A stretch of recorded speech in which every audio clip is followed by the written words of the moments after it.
Puji Tuhan, terima kasih untuk tim Present Worship yang boleh menarik hadirat Tuhan turun. Sehingga kami menikmati hadirat Tuhan yang luar biasa. Kami menikmati kasih Tuhan yang hebat di tempat ini. Puji Tuhan. Bapak Ibu Saudara yang dikasihi Tuhan, firman Tuhan dari Efesus 3 ayat 18 sampai 19. Demikian bunyi firman Tuhan. Aku berdoa supaya kamu bersama-sama dengan segala orang kudus dapat memahami betapa lebarnya dan panjangnya dan tingginya dan dalamnya kasih Kristus. Dan dapat mengenal kasih itu sekalipun ia melampaui segala pengetahuan. Aku berdoa supaya kamu dipenuhi di dalam seluruh kepenuhan Allah. Puji Tuhan. Bapak Ibu Saudara yang kekasih, judul untuk firman Tuhan ini dimensi kasih Allah. Kita sama-sama katakan dimensi kasih Allah. Puji Tuhan. Bapak Ibu Saudara yang dikasihi Tuhan, kalau kita berbicara tentang kasih Allah, memang tidak ada habis-habisnya untuk kita bicarakan, untuk kita ceritakan, untuk kita sampaikan. Karena begitu besar kasih Tuhan yang kita alami dalam hidup kita. Kasih Allah begitu besar, kasih Allah begitu limpah. Katakan amin. Kasih Allah begitu kaya, begitu dalam, begitu luas, begitu tinggi, tiada tertandingi dan tiada terukur nilainya. Itulah kasih Allah. Jadi kita boleh melihat betapa besar kasih itu. Tapi Bapak Ibu Saudara, ketika masalah datang, persoalan-persoalan datang, kesulitan datang, tekanan datang, kondisi kesehatan kita yang terganggu, kadang-kadang kita mulai bertanya, kita ragu tentang Tuhan. Dan kita mulai bertanya, apakah Allah ada? Apakah Allah mengasihi saya? Apakah Allah itu ada untuk bantu saya? Kalau Allah itu kasih dan ia mengasihi saya, mengapa kesehatan saya terganggu? Dari tahun lepas tahun saya sakit terus, sudah minum obat, sudah pengeluaran yang banyak. Kalau Tuhan itu ada dan Tuhan itu kasih, lalu bagaimana kondisi saya seperti gini? Ekonomi saya, pekerjaan saya, bisnis saya, usaha saya, keluarga saya, rumah tangga saya yang terus kacau balau. Semua ini datang dalam hidup saya. Masalah-masalah kesulitan-kesulitan yang tiada habis-habisnya. Kalau Allah itu ada, kenapa yang sembuhkan saya? Kalau Allah itu ada, kenapa tidak kasih saya pekerjaan? Kalau Allah ada, mengapa Tuhan tidak tolong untuk saya dalam masalah bisnis saya yang lagi kacau? Kalau Allah itu ada, kenapa rumah tangga saya sudah doa bertahun-tahun tetap kacau saja, tidak ada damai sejahtera? Dan mungkin kita bertanya seperti itu untuk Tuhan. Tuhan, kenapa semua ini terjadi? Terlalu panjang yang saya alami. Orang lain saya lihat senang, tapi kenapa saya menderita? Sepertinya saya seorang diri. Mengapa Tuhan? Itu yang ada dalam pikiran kita semua sebagai manusia. Mengapa Tuhan? Kalau Engkau ada, mengapa Engkau tidak tolong saya sebagai anak muda? Persoalan saya banyak Tuhan. Masalah di kampus, masalah kuliah, masalah jodoh, semua itu buat saya pusing. Dan Tuhan ada di mana kalau Tuhan itu penuh kasih? Jadi jawabannya buat kita di pagi hari ini Bapak Ibu Saudara. Bukan Tuhan tidak ada, Tuhan tetap ada buat kita. Siang hari malam Tuhan itu berjaga-jaga atas nyawa kita. Dia pelihara kita dengan baik, dengan kasih dan cintanya. Tetapi mengapa kita alami hal ini? Karena kita gagal dalam memahami kasih Allah, amin. Kita gagal saudara memahami kasih Allah yang besar, yang kaya, yang dahsyat, yang luar biasa itu. Allah yang mengasihi kita itu. Kita gagal untuk memahaminya. Kita salah dalam mengerti kasihnya Bapak Ibu. Kadang-kadang kita salah mengerti kasih Tuhan. Dan itu selalu ada dalam hidup kita sebagai manusia. Manusia cenderung mengukur kasih Allah berdasarkan selera dirinya yang telah tercemar dosa. Manusia berdosa mengukur kasih Allah dengan hal-hal yang bersifat kuantitatif.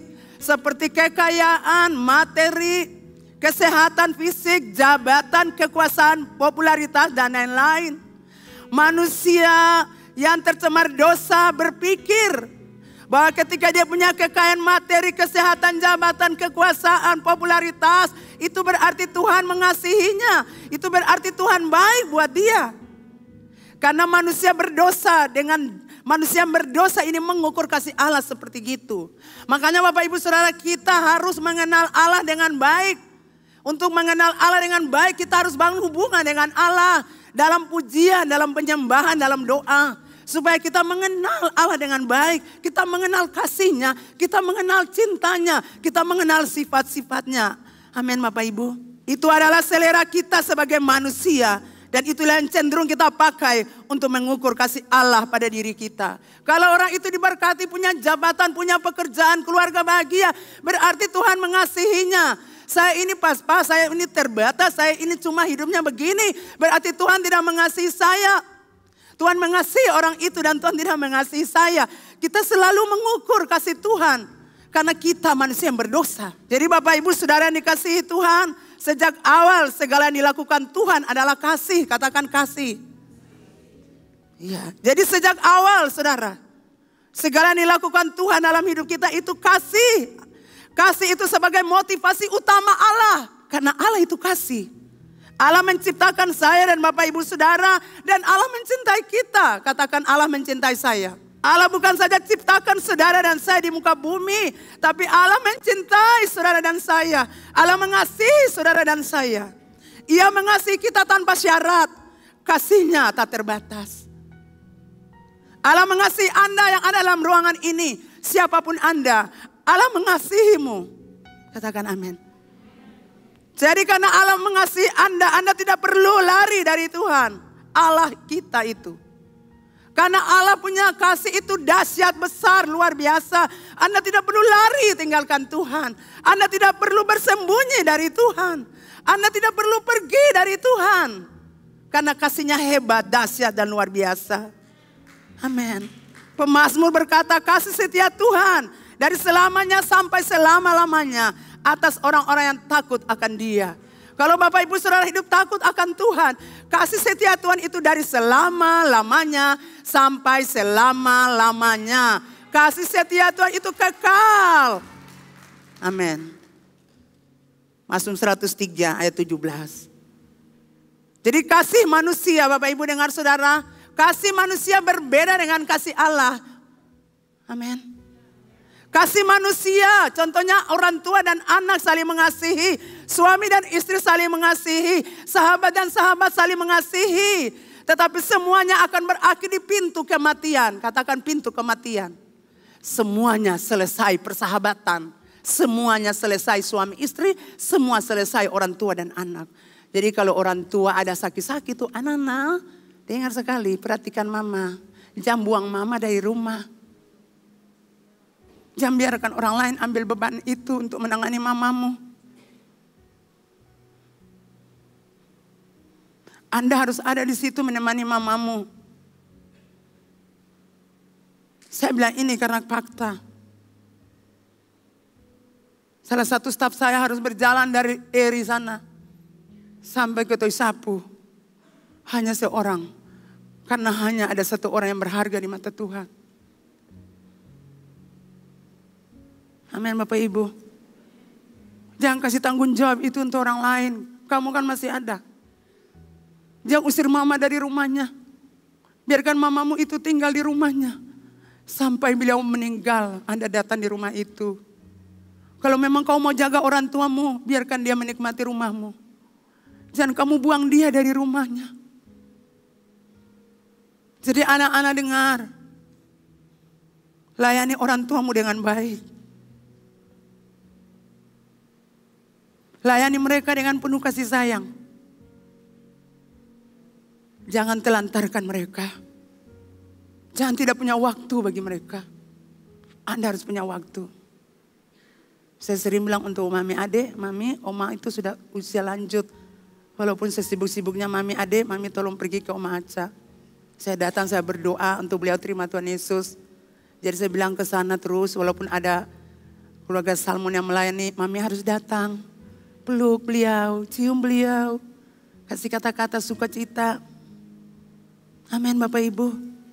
Karena persahabatan kita dengan orang tua kita, sahabat, suami istri, berakhir di pintu kematian. Jangan sudah mau mati, sudah di peti mayat, baru saudara datang menangis. Nyanyian-nyanyian yang saudara keluarkan. Mama tak tusuk di jantung di hati itu menyanyi Abu Nawas. Sio mama. Mama tahu beta sayang mama tuh, tapi beta lempar mama dalam utang-utang. Supaya mama tinggal lengkera. Tapi di sini tidak ada. Jadi ibu-ibu, bapak-bapak yang ada anak-anak di sini, anak-anak yang ada di sini buka telinga lebar-lebar. Jangan buang mama di ina kakak dan bapak Layani mereka, itu kan berkat buat Anda. Allah berbeda dengan manusia. Allah justru mengasihi umatnya, ciptaannya.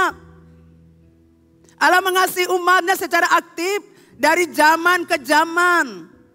Dari generasi kepada generasi. Kasih Allah itu tetap ada, tetap berlaku. Mulai dari Adam dan Hawa.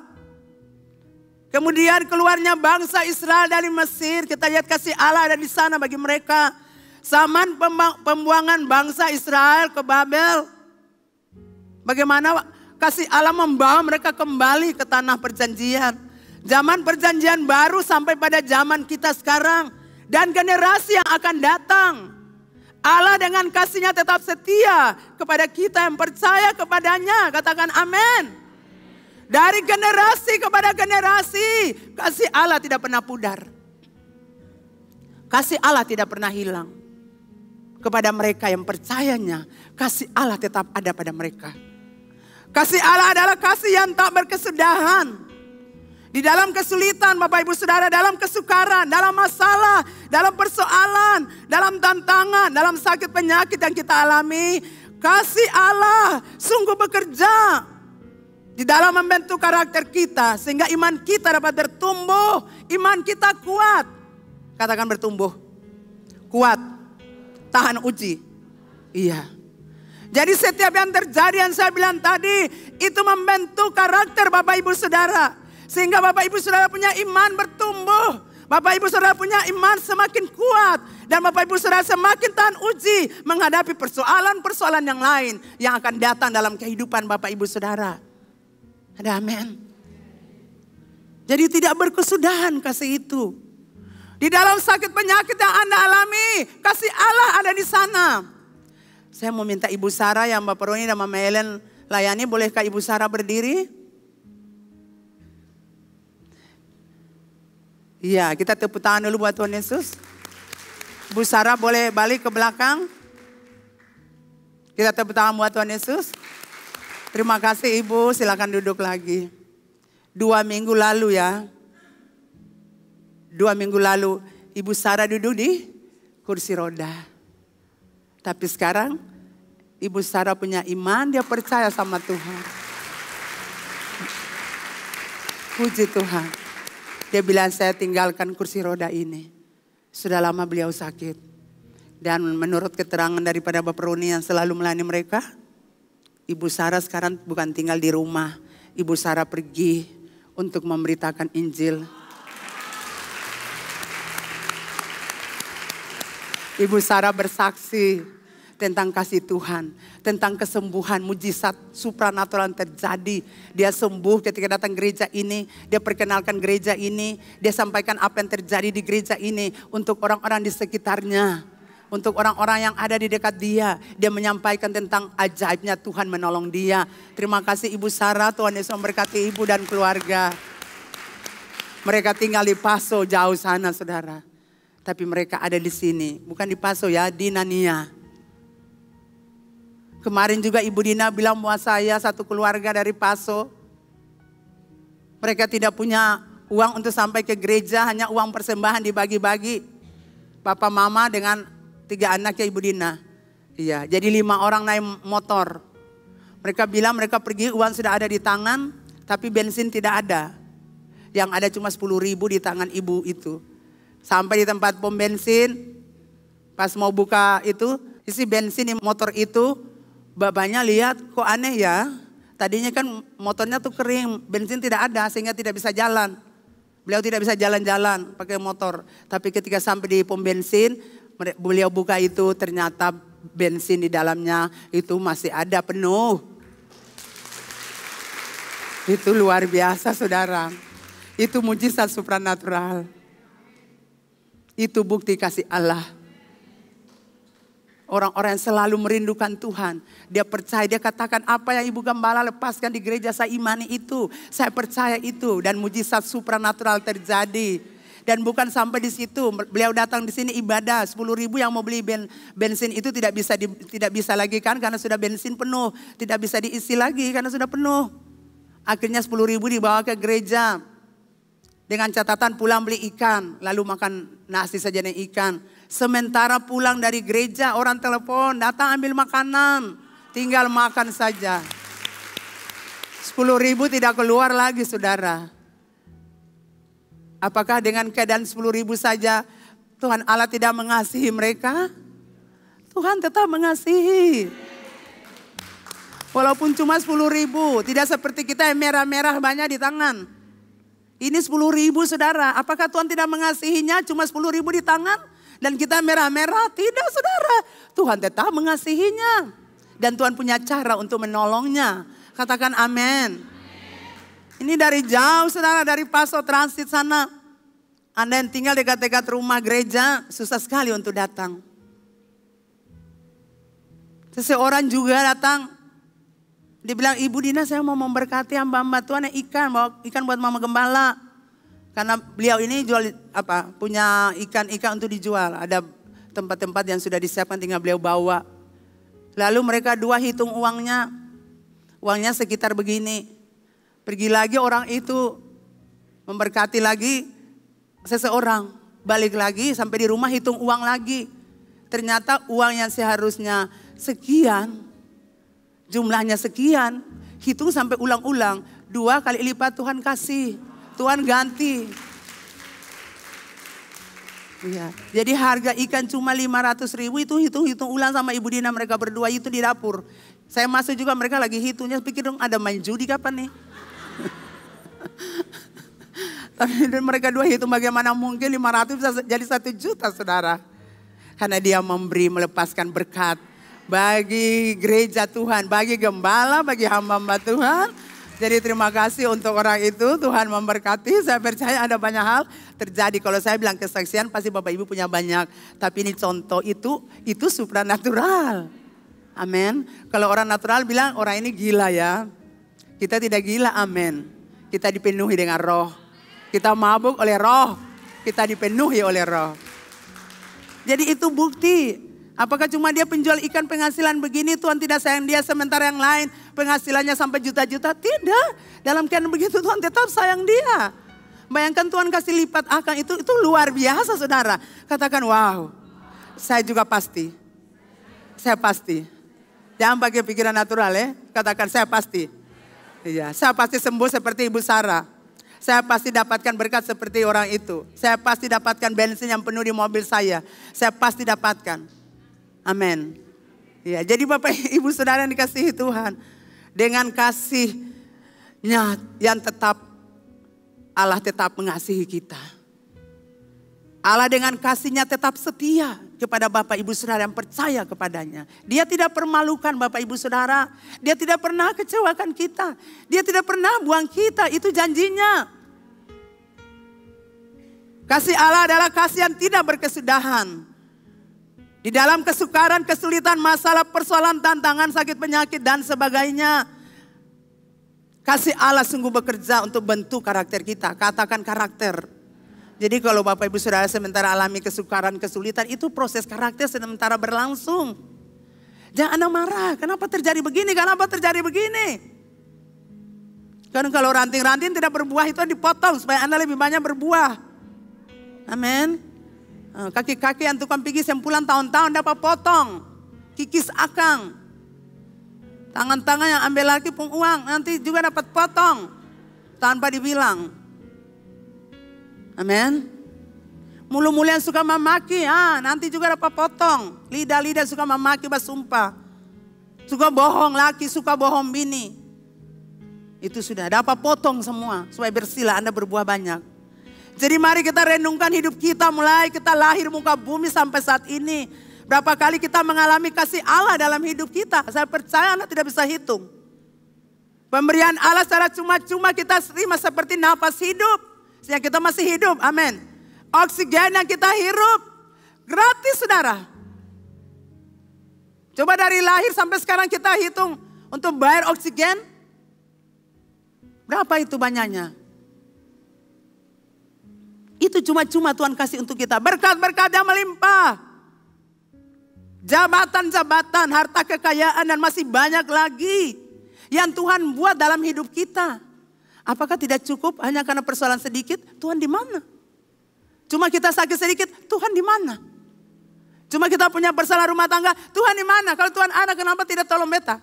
Masalah di kantor, Tuhan di mana? Kenapa orang-orang jahat terus bertumbuh dan berkembang di kantor ini?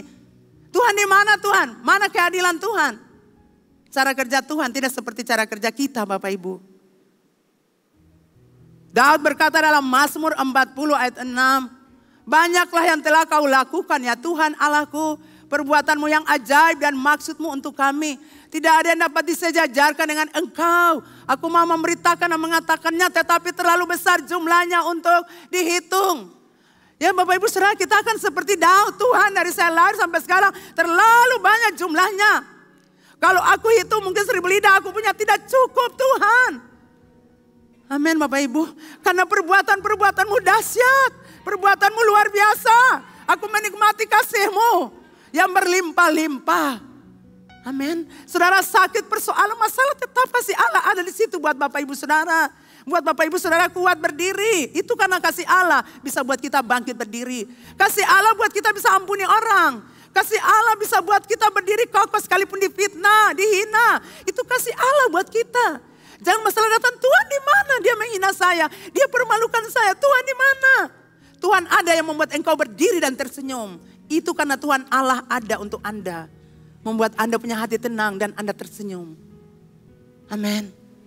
Jadi sekalipun kita lihat firman Tuhan tadi, sekalipun Rasul Paulus terpenjara di dalam penjara di Roma, tapi Paulus menasihati jemaat Efesus untuk mengenal kasih Allah, untuk mengenal kasih Kristus. Katakan amin. Saudara 3/4 tahun Rasul Paulus ada di Efesus, menggembalakan jemaat Efesus.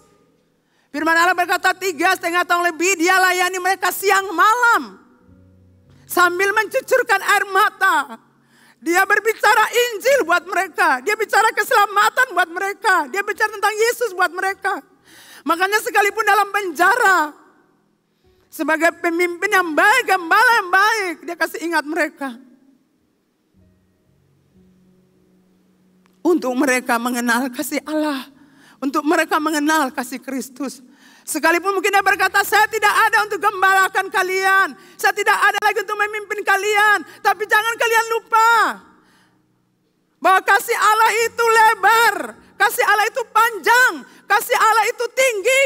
Kasih Allah itu dalam. Dan kamu harus mengenalnya. Kamu harus memahaminya. Kamu harus tahu itu. Sekalipun walaupun penderitaan datang. Penganiayaan datang. Kegoncangan terjadi di gereja Efesus. Kamu tetap ingat ada cinta Allah. Ada kasih Allah. Ada cinta agape. Amin Bapak Ibu.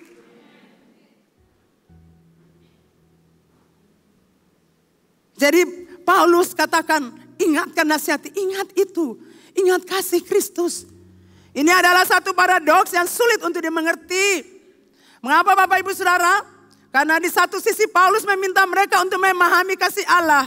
Tapi di sisi lain, ini bukan hal yang mudah.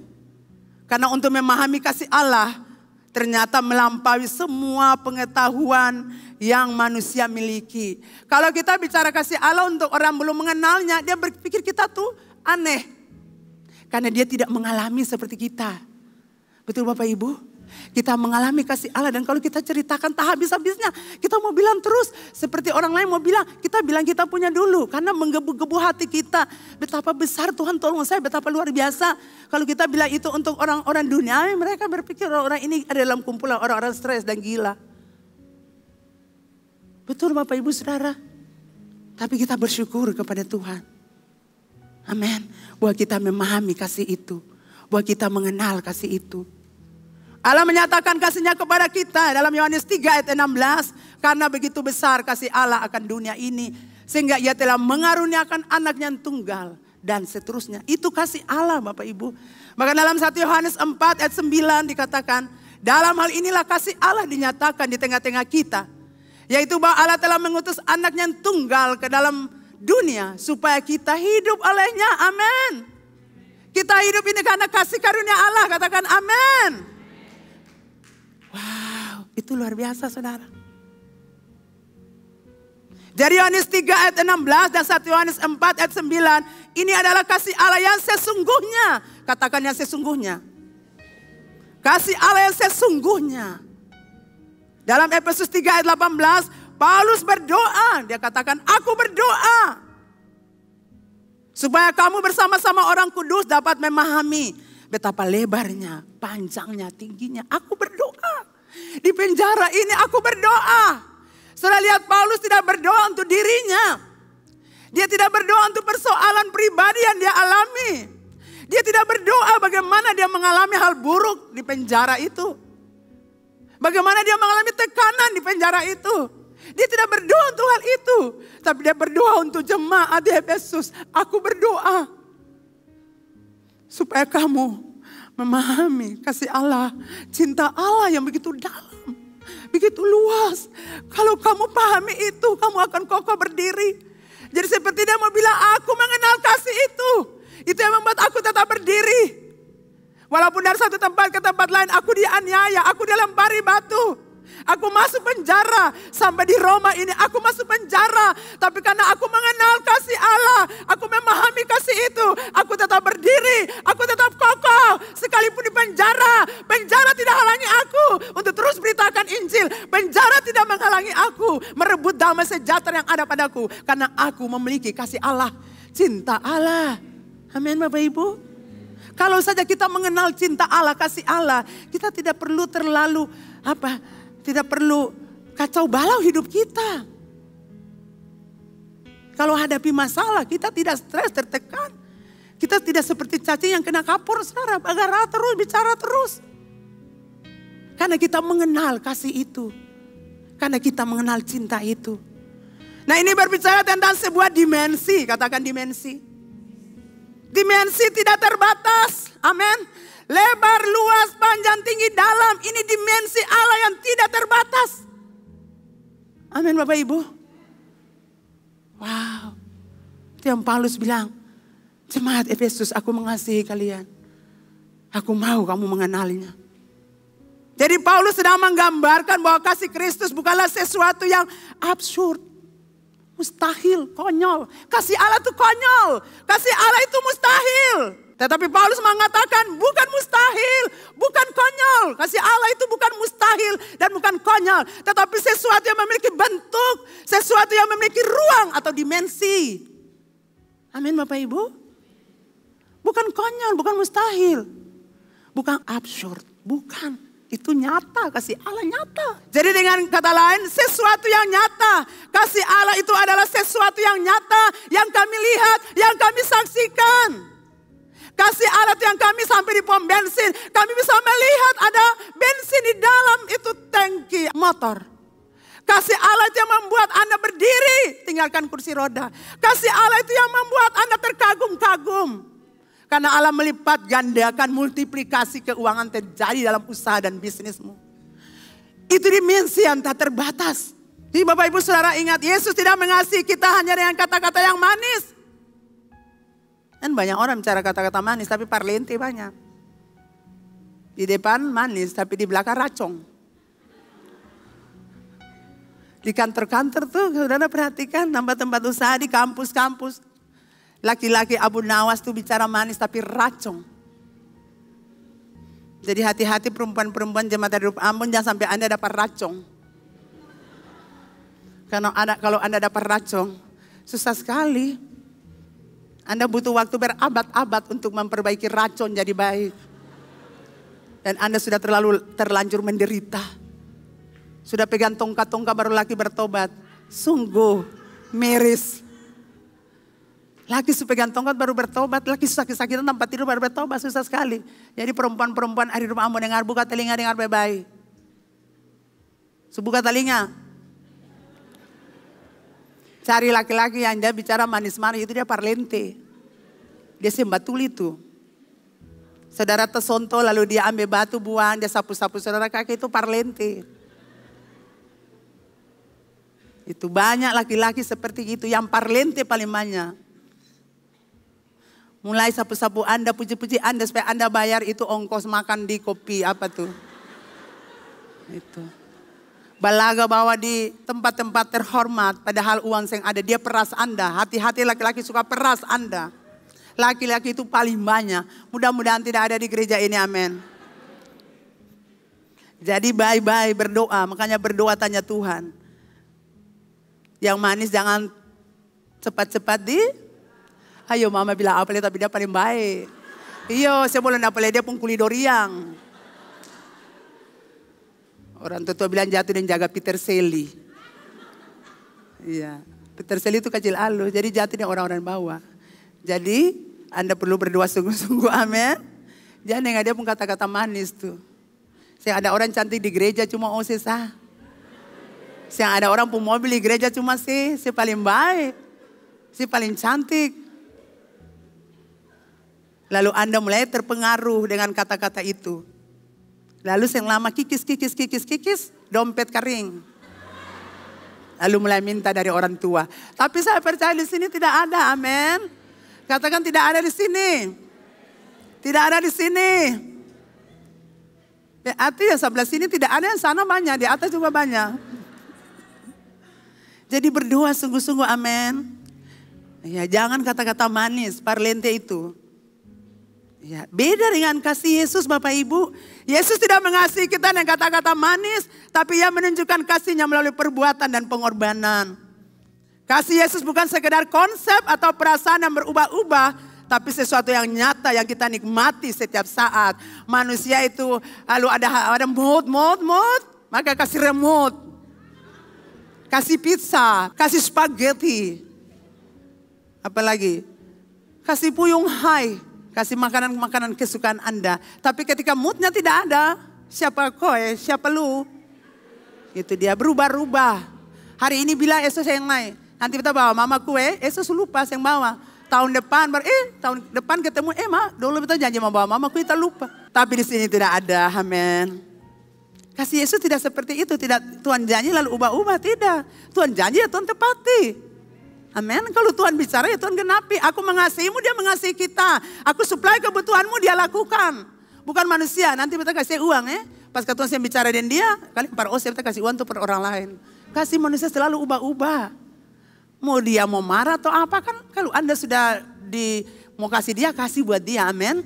Saudara, kadang-kadang kita mau memberi seseorang tapi kita aduh dia pemabuk, kita semau. Padahal Tuhan bilang kasih buat dia. Anda perlu kasih, saudara. Jangan lihat bahwa dia itu pemabuk, jangan. Ketika Anda melepaskan berkat buat dia, saudara, saya percaya Tuhan akan ubah dia. Karena ada di dalam hatimu itu kasih Allah.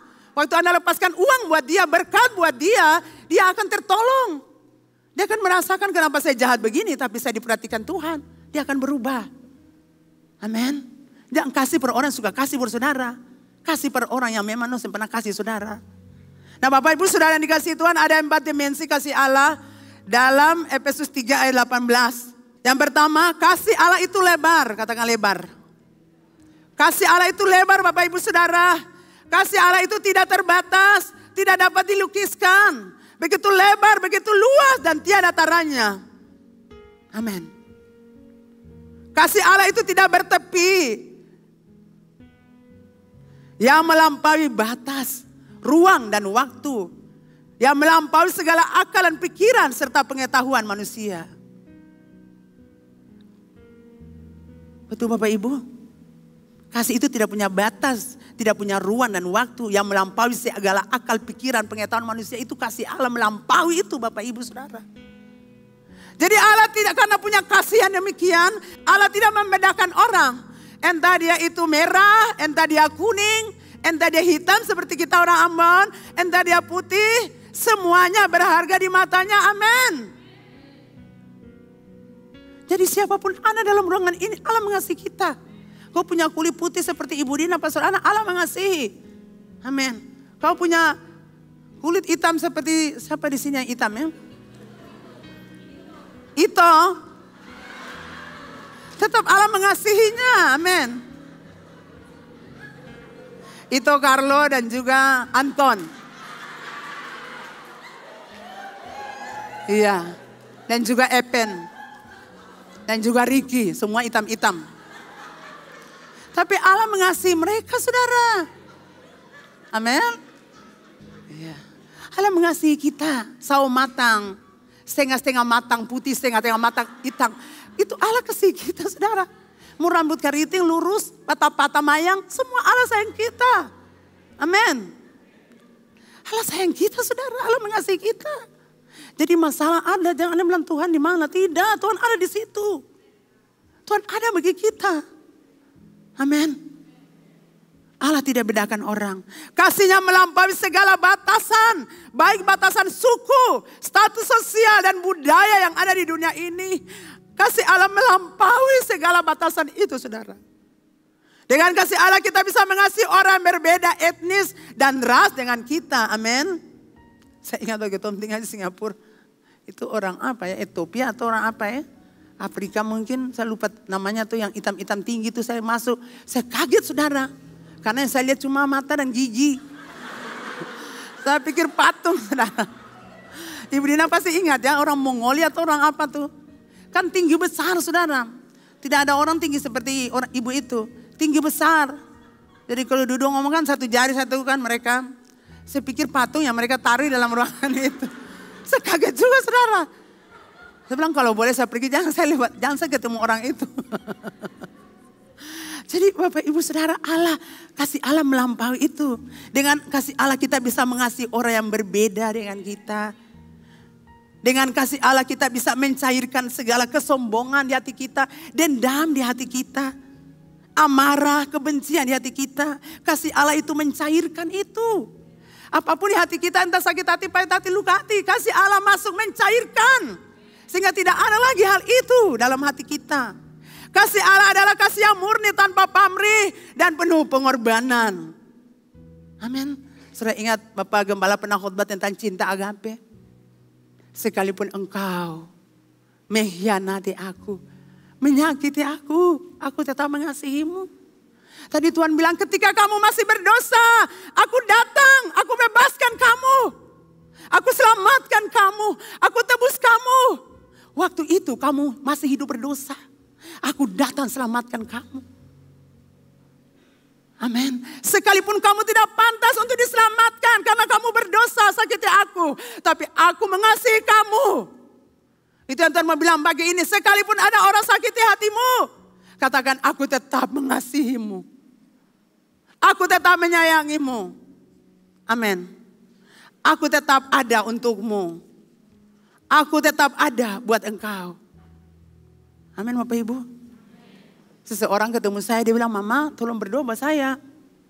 Dan masalahnya apa? Saya mau Mama tolong berdoa lepaskan saya. Waktu saya kecil, papa saya ini punya wanita simpanan banyak. Mama saya di rumah. Tetapi yang anehnya satu saat saya ketemu mama saya dengan pacar lamanya. Ada di rumah kami. Ada di kamar kami. Dan yang bawa orang itu papa saya. Jadi saya mau ingin lepas dari situ. Saya mau lepaskan pikiran saya dari situ. Itu yang membuat saya bilang, itu yang membuat Anda benci itu sama laki-laki itu? Iya, saya ingin balas mereka. Saya ingin balas mereka seperti saya tidak bisa balas bapak saya. Saya ingin balas laki-laki. Itu trauma saudara. Saya bilang, mari engkau perlu ditolong, Tuhan mengasihimu. Tuhan sayang padamu. Engkau menyaksikan peristiwa itu dan menyakitkan dan melukai hatimu. Karena waktu itu kamu masih kanak-kanak. Kamu masih anak, kamu tidak mungkin lawan. Tapi trauma itu membekas dalam pikirannya. Dalam hatinya yang terdalam. Di area-area hati yang terdalam ada sakit hati. Ingin balas dendam. Untuk setiap orang namanya laki-laki. Tapi saya doakan dia, saya lepaskan dia. Saya bilang kasih Bapa mengalir. Menyembuhkan engkau. Memulihkan engkau. Tidak perlu lagi diingat. Apa yang kau saksikan di masa kamu masih anak-anak. Tidak perlu diingat. Tuhan bersihkan semua dari pikiranmu. Dari memorimu. Dan jangan ingat itu lagi. Dan waktu saya berdoa lepaskan dia. Dia bilang, Mama saya bersuka. Saudara diberkati. Bapak Ibu Saudara, banyak orang akan datang. Karena mereka sudah lelah dengan dosa mereka. Karena mereka sudah lelah dengan persoalan-persoalan masa lalu mereka. Mereka akan cari kita. Mereka akan datang kepada Tuhan. Mereka akan datang di gereja ini. Minta dilepaskan. Dan itu sudah terjadi banyak kali. Untuk kami hamba-hamba Tuhan yang ada di gereja. Mereka katakan tolong doakan saya. Saya tidak kuatan bertahan lagi. Saya tidak mampu lagi. Saya ingin dilepaskan. Saya tersiksa dengan dosa ini. Saya tersiksa dengan masa lalu saya. Tolong lepaskan saya. Dan saya percaya Tuhan lagi kerjakan itu di gereja ini. Tadi Tuhan kasih ingat saya. Kenapa orang itu mau datang ketemu kamu? Supaya kamu sampaikan bahwa di gereja ini juga ada banyak orang gitu. Trauma masa kecil. Pelecehan waktu kecil. Waktu orang tuamu bekerja. Kamu ditaruh di om. Atau kamu ditaruh di tante. Atau taruh di saudara. Kamu mengalami pelecehan seksual. Dan itu membawa kamu. Sehingga kamu ingin mati. Kamu ingin bunuh diri. Kamu ingin mau minum obat, mau mati saja. Supaya itu terlepas. Tapi tidak bisa. Anda cuma butuh satu. Kasih Allah, kasih agape yang akan mengalir di hatimu, di pikiranmu. Untuk mencairkan masa lalu Anda yang sakit. Anda perlu dilepaskan, siapapun Anda. Amin. Seseorang berkata juga buat saya. Orang ini hidupnya di Jakarta Bapak Ibu. Jadi suaminya juga pejabat. Punya villa saudara. Yang namanya orang pejabat punya harta banyak. Jadi satu saat sama suaminya dibuat seperti reuni teman-teman. Dibawa ke puncak karena mereka punya villa di sana. Dibawa ke puncak. Bersama beberapa teman-teman suaminya, istri-istri mereka semua dibawa. Dan beliau berkata kepada saya pikir memang ya suatu kesalahan dosa itu tetap terbuka Bapak Ibu. Dan dia berkata saya sangat menderita. Dari peristiwa ini saya lari tinggalkan suami saya. Karena waktu kami reuni itu kami lagi ngomong itu. Sekarang reuni ya mungkin dulu mungkin teman-teman pesta begitu. Jadi waktu mereka ada dalam ruangan itu kemudian lagu-lagu dinyanyikan. Lalu mereka mendengar kemudian mereka berpesta dalam ruangan itu. Kemudian mereka bertukar pasangan dalam ruangan itu. Kemudian mereka tukar pasangan untuk melakukan hubungan intim. Saya kaget saudara. Jadi istri orang ini dengan suami yang lain, yang ini yang lain, tukar-tukar begitu. Dan orang itu berkata kepada saya sangat menjijikan. Dan mulai saat itu saya lari dari rumah tangga saya. Jadi dosa ini setua dunia saudara. Amin. Dosa dulu ada sekarang. Betul? Mungkin Anda sudah bosan dengan istri Anda mulai cari pasangan yang lain. Lalu kemudian Anda buat reuni atau Anda buat pertemuan pesta. Lalu di dalamnya Anda mulai membangun hubungan. Melakukan hubungan yang terlarang. Sekarang dosa persinahan kuat, perselingkuhan kuat. Perceraian kuat. Betul Bapak Ibu? Dan tahukah Bapak Ibu dari dulu saya selalu berdoa. Untuk keluarga-keluarga hancur berantakan. Untuk orang-orang bercerai, untuk orang-orang selingkuh, itu doa saya masa saya muda.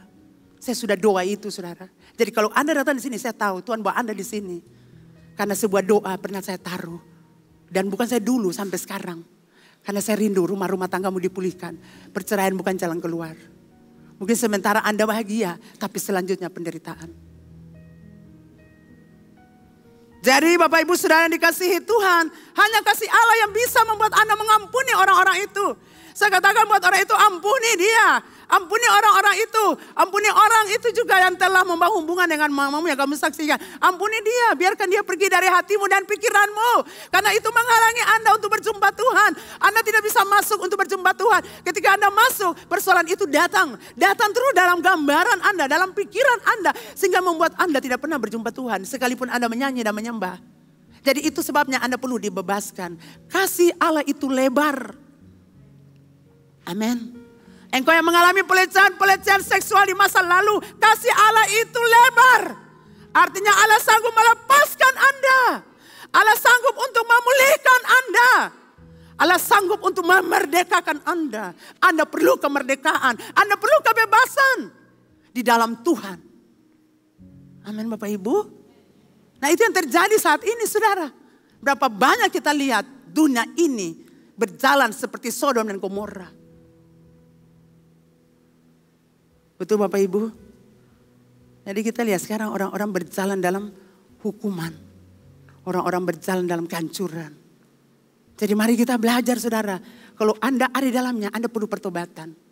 Kalau Anda punya hati penuh kebencian dan dalam sakit hati. Yang Anda butuhkan cuma satu. Kasih Allah mengalir di hatimu.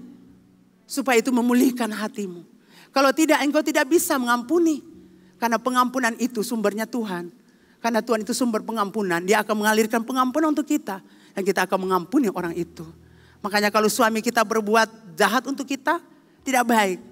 Katakan apa? Sekalipun engkau sakiti aku. Aku tetap mengasihimu. Amin. Amin ibu-ibu. Sekalipun teman-teman di kantormu mengkhianati engkau. Tapi katakan sekalipun aku sakit. Aku tetap mengasihimu. Karena aku punya kasih agape. Aku punya kasih Allah. Amin. Selama kasih Allah itu ada di hati kita. Kita akan mampu ampuni orang-orang yang menyakiti kita. Selama kasih Allah itu ada di hati kita. Kita akan mengasihi orang-orang yang melukai kita. Orang-orang tidak pantas untuk dihormati. Tapi kita akan tetap menghormati mereka. Mungkin orang tuamu, mama, papamu, bapamu yang mungkin di pandangan matamu jahat. Tapi ketika kasih Allah ada di hatimu, kau akan tetap menghormatinya. Karena firman Allah bilang apa? Hormati ayah dan ibumu. Bukan mereka baik lalu hormati. Sekalipun mereka jahat, Anda sebagai anak tetap menghormati. Supaya dua berkat Anda terima, umur panjang dan berbahagia di muka bumi. Yang kedua, kasih Allah itu panjang. Allah menyatakan kasihnya kepada kita ketika kita masih berdosa. Roma 5 ayat 8 tadi saya sudah bilang. Kristus datang dan mati untuk kita supaya kita hidup. Kematian dan kebangkitannya membuat kita bebas dari perbudakan dosa. Betapa panjangnya kasih Allah. Amin Bapak Ibu. Kalau kita hitung terlalu banyak saudara. Panjang. Ya, sangat panjang kasih Allah itu. Ketika Anda tidak setia, tetap setia dengan Anda. Yang ketiga, kasih Allah itu dalam. Katakan dalam. Kasih Allah itu menerobos masuk ke dalam dunia yang gelap dan berdosa. Menerobos masuk ke dalam persoalan manusia yang paling mendasar. Apapun persoalan Bapak Ibu yang mendasar. Kasih Allah menerobos masuk dan memberikan solusi bagi Anda. Di tengah Anda berputus asa. Di tengah Anda mengalami ketakutan, kesulitan. Di tengah-tengah itu Allah datang membawa solusi yang tepat. Ia mengangkat kita dari kotor dan kehinaan. Dari bak sampah yang kotor kita diangkat di situ. Kita diselamatkan. Betapa dalamnya kasih itu. Itu dimensi kasih Allah yang tak terbatas. Allah lihat saudara di situ. Allah tidak sampai hati. Saya percaya kalau Anda punya kasih seperti Tuhan Allah. Karena kasih itu sudah mengalir. Anda tidak akan diam. Anda akan pergi bawa jiwa-jiwa datang ke gereja. Anda akan lihat orang-orang itu susah dan Anda datang. Ada beberapa ibu yang saya pikir mereka jalan jauh juga susah. Tapi mereka pergi jemput-jemput orang-orang di tempat-tempat yang nenek gunung. Mereka bisa pergi. Terima kasih untuk orang-orang hebat. Anda pagi-pagi sudah pergi untuk bawa orang-orang datang ke gereja, itu luar biasa. Saya tahu itu karena kasih Allah ada di hatimu. Sehingga engkau tidak sampai hati lihat orang-orang. Kasih Allah ada di hati Mbak Elena, Mbak Peroni. Sehingga mereka terus bergerak. bergerak untuk bawa jiwa. Kasih Allah ada untuk kita semua, sehingga kita bergerak bawa jiwa. Itu karena kasih Allah. Kita tidak sampai hati lihat orang hidup berdosa. Kita tidak sampai hati lihat orang susah. Kita tidak sampai hati lihat orang menderita. Kita tidak sampai hati lihat mereka punya kehidupan yang hancur. Tidak, kita punya kasih Allah. Itulah sebabnya kita mau bergerak, cari mereka, bawa mereka, supaya mereka ditolong oleh Tuhan. Katakan amin. Jadi tidak ada penonton di gereja, semua harus kerja bawa jiwa bagi Tuhan. Sebab itu misi Tuhan. Yang kelima, kasih Allah itu tinggi. Tingginya kasih Allah karena kasih Allah itu kekal. Katakan kekal. Kasih Allah tidak pernah berubah. Berbeda dengan manusia selalu berubah-ubah karena kondisi dan situasi. Kasih Allah itu tetap untuk selama-lamanya. Ia mengasihi kita dengan kasih yang kekal. Amin. Itu dimensi kasih Allah. Jadi Bapak Ibu Saudara, Allah mau semua kita orang kudus, jemaat dari hidup Ambon, kita semua yang ada di sini memahami keseluruhan dimensi kasih Allah, yaitu lebar, panjang, tinggi dan dalam. Bahkan Paulus menasihati jemaat di Korintus supaya mereka mengenal itu. Betapa lebarnya kasih Allah, betapa panjangnya, betapa tinggi, betapa dalamnya kasih Allah. Amin Bapak Ibu. Allah kehendaki supaya kita mengalami kasih-Nya dalam dimensi yang baru. Amin. Jadi Bapak Ibu Saudara jemaat dari hidup Ambon, mari kita mengenal kasih Allah itu. Bahwa betapa dalamnya, betapa lebar, betapa panjang, betapa luas, betapa tinggi dan dalamnya kasih itu. Kita perlu pahami. Karena kalau kasih itu sudah ada buat kita, kita akan kokoh berdiri seperti Rasul Paulus. Sekalipun di penjara, beritakan Injil, beritakan Injil, beritakan Injil. Karena tidak peduli dengan diri lagi. Karena yang ada dalam dirinya hanya Yesus. Hanya Tuhan yang dia layani. Dia tepi dulu orang mau hina dia, permalukan dia. Pusing amat sih bilang situ, aku tetap melayani Tuhan. Dan saya sudah bilang untuk semua staf saya, kita harus kejar ke sana. Jangan miring kiri, miring kanan, apalagi ke belakang. Karena banyak jiwa di sana yang harus kita ambil. Masa percepatan, kalau Anda bergerak lama, Anda tidak dapatkan tuaian. Sementara Tuhan bilang untuk kita, ini tahun penuaian. Bukan bahwa orang penuh gereja, tidak. Tetapi supaya orang mengenal cinta Tuhan. Supaya orang mengenal kasih Tuhan. Karena kalau orang sudah mengenal kasih itu, dia akan mengasihi Tuhan. Dia akan beribadah kepada Tuhan. Amin. Dia akan tertolong dalam masa-masa sulit, masa sukar.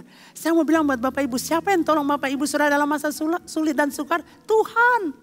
Kalau orang-orang datang tolong Anda, itu karena Tuhan yang memerintahkan dia. Sana tolong orang itu. Bukan orang itu baik. Amin. Tuhan bilang, aku mengendalikan dunia ini, Leni. Jadi saya percaya Tuhan kendalikan manusia-manusia untuk menolong Anda. Jadi bukan orang itu baik, yang baik itu Tuhan. Makanya kalau setiap orang berkata kita puji Tuhan. Itu yang dibilang. Jangan pujinya ke orang itu. Karena dia cuma alat yang dipakai Tuhan. Nah Bapak Ibu Saudara dikasihi Tuhan. Allah kehendaki kita mengalami kasih-Nya dalam dimensi yang baru. Katakan dimensi yang baru. Dimensi yang baru. Dimensi yang baru. Panjang, lebar, tinggi, dalam. Itu dimensi kasih Allah. Dan Allah mau kita ada di dalamnya. Sehingga kita akan kokoh berdiri. Sekalipun banyak masalah, persoalan, tantangan silih berganti. Pelecehan seksual yang Anda alami. Kepahitan dalam rumah tangga karena perceraian. Karena perselingkuhan. Masalah-masalah yang Anda hadapi di kantor-kantor. Yang Anda hadapi di kampus-kampus, di tempat-tempat Anda berbisnis. Itu yang membuat hati Anda kacau, sakit, luka.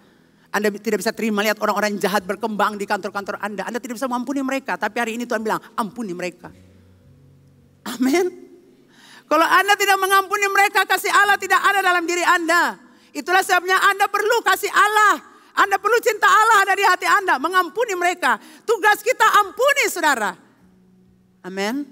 Bukan kita tukar pikiran dengan Tuhan. Tuhan bisa mengampuni dia jahat. Tuhan bilang ampuni dia. Ketika kasih Allah dalam diri kita, kesombongan dihancurkan. Sehingga kita tidak jadi orang sombong. Kita juga semua sama kan? Kita semua sama saudara. Gitu. Tapi Tuhan sudah ampuni kita. Jadi kalau di kantor-kantor Anda lihat ketidakadilan terjadi, orang jahat bertumbuh berkembang. Itu kan sesuai firman Tuhan. Orang jahat semakin bertumbuh semakin berkembang. Dan Anda merasa saya hidup benar. Tapi kenapa hidup saya begini? Saya mau katakan satu. Anda perlu memahami Allah. Memahami kasih-Nya yaitu ampuni dia. Anda tidak boleh taruh dendam di hati Anda. Itu menghambat berkat Tuhan masuk dalam kehidupan Anda. Tuhan mau hari ini kita masuk dalam dimensi yang baru. Kita masuk dalam dimensi kasih Allah. Amin. Kita masuk dalam dimensi kasih Allah yang utuh. Supaya kita bawa itu buat orang lain. Orang mau bilang apa? Kita kokoh berdiri. Dan semua yang percaya katakan amin.